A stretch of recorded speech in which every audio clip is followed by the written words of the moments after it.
There aren't too many Volkswagens these days I'd buy, given that their record is the worst. According to JD Power Dependability Study, they're dead last in North America this year for 2025. 283 problems per 100 vehicles, and that is literally one of the worst, when the industry average is about 202 problems, and Lexus, being the best, is around 140 problems. But there are, in fact, 3 Volkswagens that come to mind that I would still buy. Let's get into it now.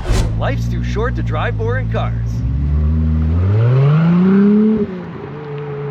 This is a popular little SUV that Volkswagen's created, and it has had some issues. The original version had a dual clutch gearbox, and it wasn't very great. A lot of people just didn't love the way it handled. The gearbox was clunky, jerky.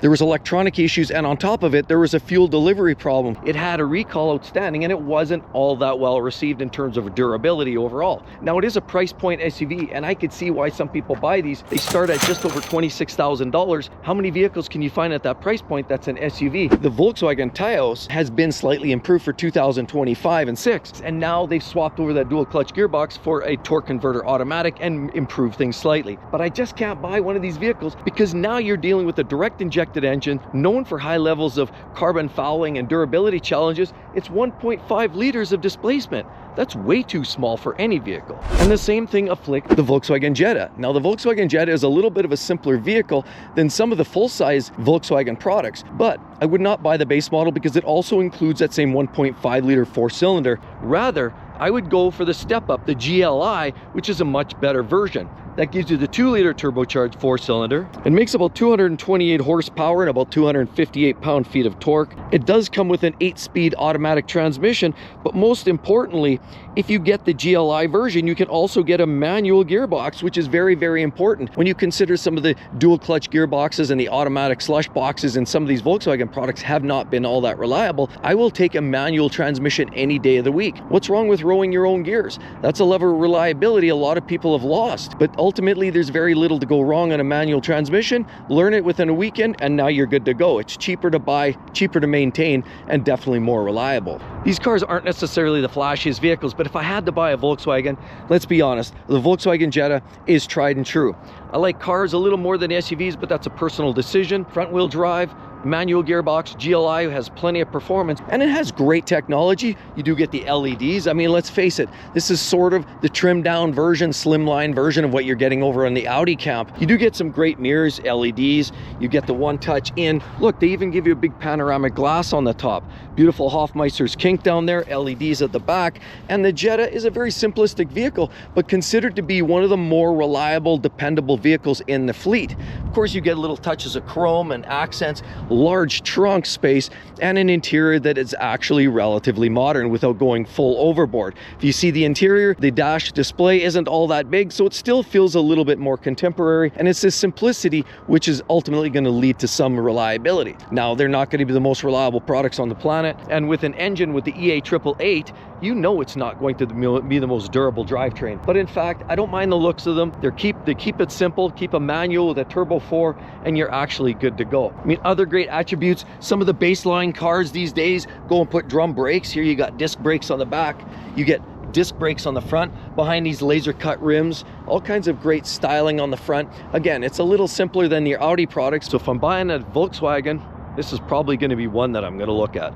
Price point's right, reliability, average, it's good to go. Here's the next car that I actually would buy. This is the previous older generation of the Golf R, Golf Type R. And of course, the older one had 300 horsepower. It has rear torque vectoring system, all-wheel drive. It also has a DSG 7-speed dual clutch gearbox in the front and a turbocharged 4-cylinder engine. It's the hot version of the EA888 engine. They're also the same vehicle as the Audi S3. But when you look at these two cars, you have to think, okay, Audi, Volkswagen, same car, so what's the difference? The Audi S3 is the special car. It's the car that is a little dressed up. That's the George Michael. And this one here is the guy hanging around the park. Now, the only downside, this generation here actually came with either the dual clutch gearbox or a manual 6-speed. Unfortunately, that's no longer available. You have to step into the GTI, which gives you a reduced power output, but it also gives you a manual gearbox or the same DSG gearbox. Now, these are fun. They have the 4 doors, the trunk. They're both exceptionally fun to drive,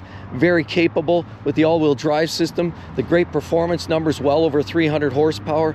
The great detailing, you get LED tail lights, the backup camera that flips away, the R badges, and of course great wheels on there. Durability isn't necessarily the best, but it also holds a strong resale, and after 5 years you can still expect to hold in that neighborhood of 60 to 70% of its original value, strictly because it's a hot ticket item. So the brand new Volkswagen R with the 7-speed DSG, definitely for a pick. It's fun, frivolous, and it holds its value. Now you're probably wondering what I think about the Atlas. Well, you get a couple of variations. You get the Cross Sport Atlas like this, which essentially looks a lot like a Lamborghini Urus or an Audi RSQ8, and it's more or less built on a similar chassis. But the problem is these cars feel a lot like paper mache. They're large, they look powerful and bold. They have all of the great dashboard displays in the interior. You get the R badging, LEDs, and all of the great detailing. Look, detail like the chrome, beautiful sunroofs on top, laser cut rims, LED tail lights on the back. For motion, you get the all-wheel drive system. This one is the V6. So the V6 is the outgoing model. Unfortunately, the new version of this Atlas unfortunately comes with a turbocharged 2-liter 4-cylinder engine. A 2-liter engine has no right, in my own personal opinion, pushing around the weight of one of these vehicles. I drove one of these last year and I found that was sluggish, the performance was a little bit hesitant, and certainly it just didn't have enough power to get out of its own way. You almost need 2/3 throttle just to get that thing moving. And here's an older version of the car that I like. We're talking about the VW GTI, basically a Golf R Junior. 6-speed manual gearbox or a 7-speed DSG, and a 241 horsepower and a turbocharged 4-cylinder engine. Definitely a car worth buying, and certainly one of those I would buy. They're fun to drive, they're frisky, they're quick, they're peppy, they look great. I mean, love the grille of these vehicles, and you definitely can't go too wrong. The GTI is basically a small version of a Golf, but a Golf like this is just slightly larger, has a slightly higher output of 328 horsepower versus the 241, but they have to give you something to step into the next powertrain. These cars, of course, are great. The Golf R is an amazing car, but the GTI is a nice second number. They have great performance, great drivetrain, great gearbox, and the fact that you get choices means it's an enthusiast dream. Both either the Golf R or the GTI are definitely for the win. So when it comes to Volkswagen, keeping it simple is ideal. And a lot of people ask, well, what about ID4, ID Buzz? Well, those are electrified vehicles, and time will tell on the durability. If you're talking about some of the other vehicles, Tiguan, as well as a Taos, they've had some durability issues along the way. So ultimately, keeping it simple, keeping with the tried and true drivetrains, and keeping it with the least amount of upgrades is ultimately the win. And those are the vehicles I would buy. They're the most fun to drive, and they're likely the most reliable. With all of that said, be sure to check out right there the only BMWs I would ever consider buying these days. Hope to see each and every one of you real soon. See you then. Bye-bye.